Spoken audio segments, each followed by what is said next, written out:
السلام علیکم ورحمۃ اللہ۔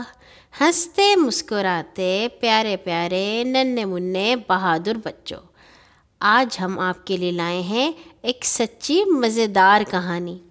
امید ہے کہانی سننے سے پہلے آپ نے اپنے تمام کام مکمل کر لیے ہوں گے اور سردی آنے کے باعث ٹھنڈا پانی بھی نہیں پیتے ہوں گے۔ تو چلیے کہانی شروع کرتے ہیں۔ کہانی کا عنوان ہے زندہ دل کسان۔ زندہ دل کا مطلب ہے بہت مذاق کرنے والا۔ 5ویں صدی ہجری میں سلطان ملک شاہ سلجوقی اپنے وقت کا سب سے بڑا مسلمان بادشاہ تھا۔ اس کو شکار کا بے حد شوق تھا۔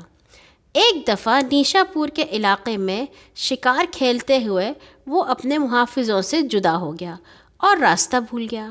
کھانے پینے کا سامان محافظوں کے پاس تھا اور دور دور کسی آبادی کا نام و نشان تک نہ تھا۔ بھوک اور پیاس سے بادشاہ کا برا حال ہو گیا۔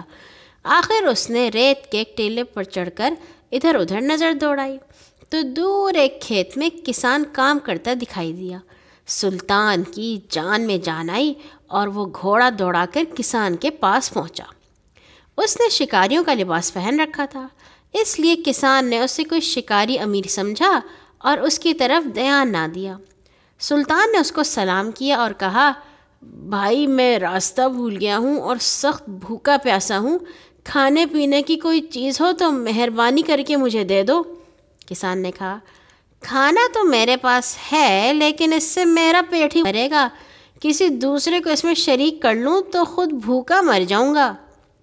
سلطان نے کہا، بھائی میں تمہارا مہمان ہوں، بھلا کوئی اپنے مہمان کو بھی ایسا روکھا جواب دیتا ہے؟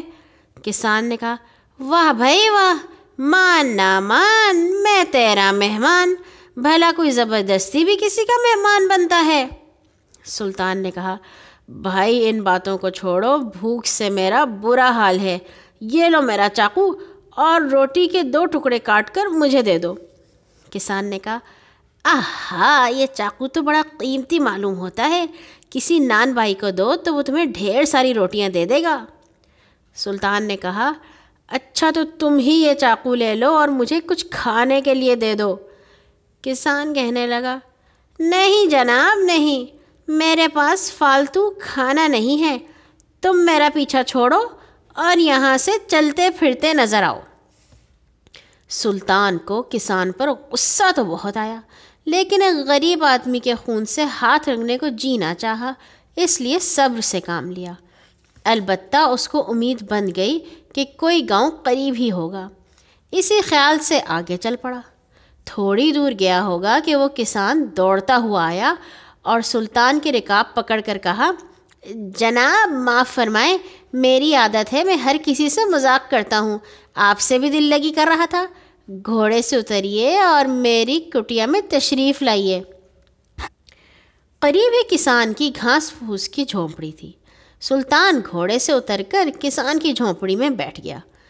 کسان نے پہلے اس کے سامنے پانی اور روٹی کے چند ٹکڑے پیش کیے، پھر ایک بکری ذبح کی اور جلد جلد گوشت کے کباب بنا کر سلطان کو کھلائے، ساتھ ساتھ اپنے لطیفوں سے اس کو خوب ہنساتا رہا۔